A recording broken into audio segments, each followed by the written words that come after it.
My name is Sam Vaknin. I'm the author of Malignant Self-Love, Narcissism Revisited. How does the narcissist react to a new addition to the family?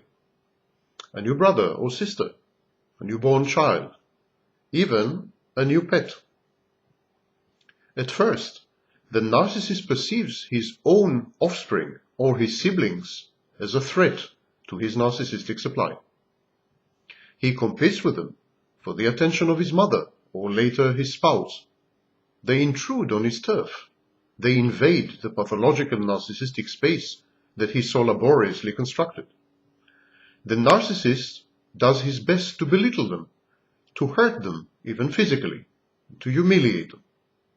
When these reactions of his prove ineffective or even counterproductive, the narcissist retreats into an imaginary world of omnipotence. There follows a period of emotional absence and detachment. The narcissist's aggression having failed to elicit narcissistic supply, the narcissist proceeds to indulge himself in daydreaming, delusions of grandeur, planning of future coups, nostalgia, and hurt. I call this the lost paradise syndrome. The narcissist reacts this way to the birth of his own children, or to the introduction of any new focus of attention into the family unit.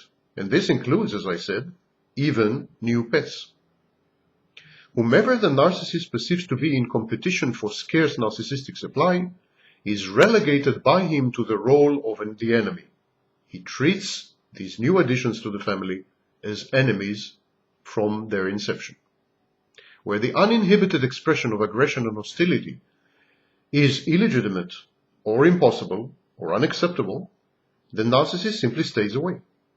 Rather than attack his siblings and later on his children, the narcissist sometimes immediately disconnects, detaches himself emotionally, becomes cold and uninterested, or directs transformed aggression and displaced anger at other members of the family, for instance his parents, or his mate or spouse.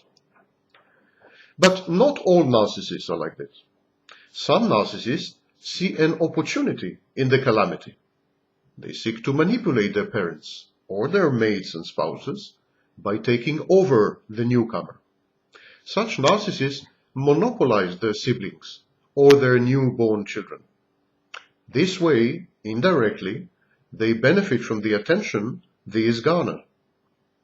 The sibling or offspring become vicarious sources of narcissistic supply, proxies of the narcissist, conduits through which narcissistic supply flows. The more attention is given to the new brother or sister, the more attention is given to the newborn baby, the more the narcissist basks in this attention. It becomes his narcissistic supply by virtue of his association with the newborn baby or with the newborn sister or brother. Consider an example. Imagine a narcissist who has become father. By being closely identified with his newborn child, this narcissistic father secures the grateful admiration of the mother. His spouse or his mate says, "What an outstanding father my husband is." The narcissist thus assumes part of the credit or all the credit given to the achievements of his newborn child or his newborn sibling. This is a process of annexation and assimilation of the other. It is a stratagem that the narcissist uses in most of his relationships. He swallows, he digests, he assimilates the newborn child, the newborn sibling, and thus becomes one with them. As siblings or progeny grow older, the narcissist begins to see their potential to be edifying, reliable, and satisfactory sources of narcissistic supply. Suddenly, they are no longer threats. Suddenly, they have become promising potentials. They can be his sources of narcissistic supply. His attitude then is completely transformed. He cultivates the siblings or the children whom he believes can become reliable, long-term, faithful sources of supply. He encourages them to idolize him, to adore him, to be awed by him, to admire his deeds and capabilities or even his misdeeds, to learn to blindly trust and obey him. In short, the narcissist encouraged them to surrender to his charisma and to become submerged in his shared psychosis, his folie de grandeur.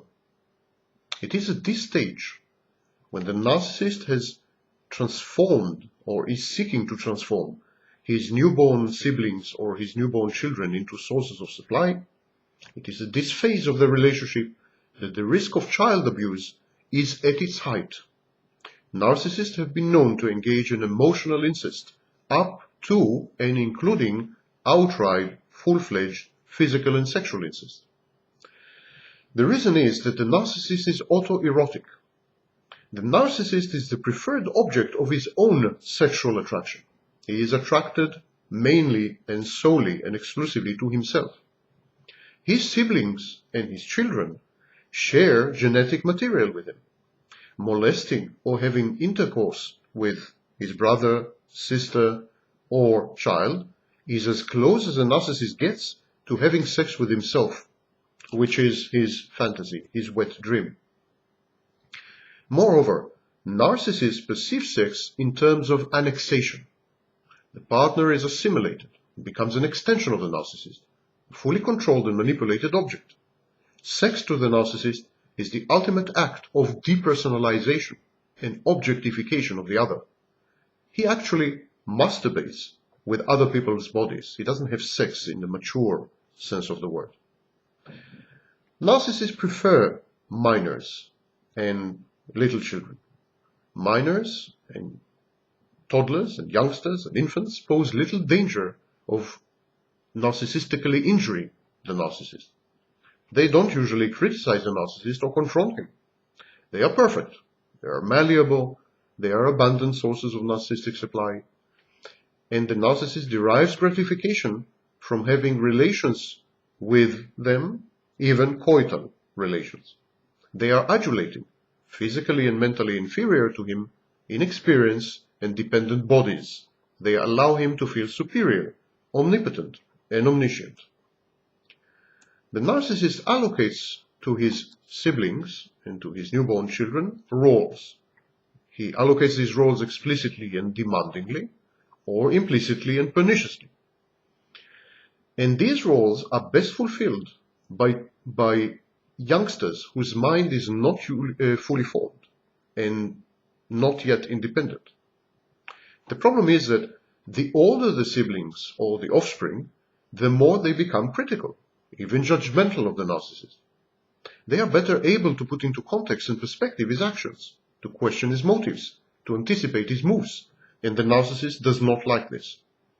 As they grow up, as they mature, these siblings and children, these erstwhile sources of narcissistic supply, often refuse to continue to play the mindless pawns in the narcissist chess game. They hold grudges against him for what he has done to them in the past, when they were less capable of resistance. They can gauge his true stature, talents, and achievements, and realize that he lags far behind the claims that he has made. This brings the narcissist, this insurrection, this insurgency, this resistance, criticism, and confrontation, these new behaviors in his erstwhile sources of supply, bring the narcissist a full cycle back to the first phase. Again, he perceives his siblings or sons and daughters as threats. He quickly becomes disillusioned and devaluing.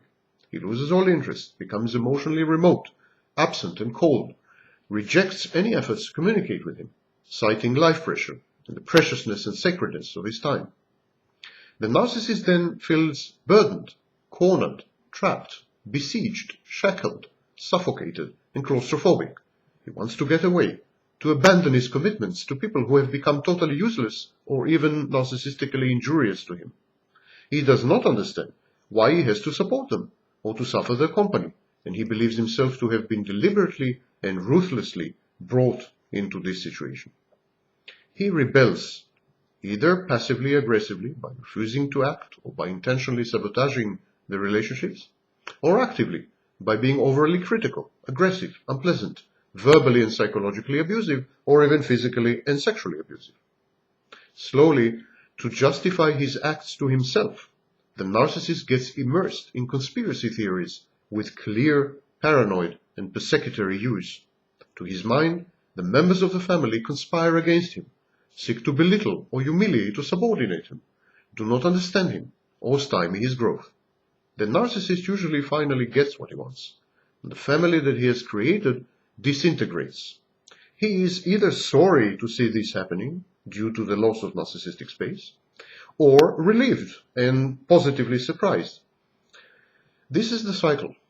The narcissist feels threatened by the arrival of new family members. He tries to assimilate or to annex new siblings and new born children. He obtains narcissistic supply from them. He overvalues and idealizes these newfound sources. But as the sources grow older and independent, they adopt anti-narcissistic behaviors.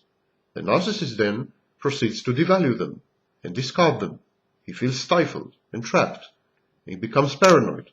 He rebels, and the family disintegrates.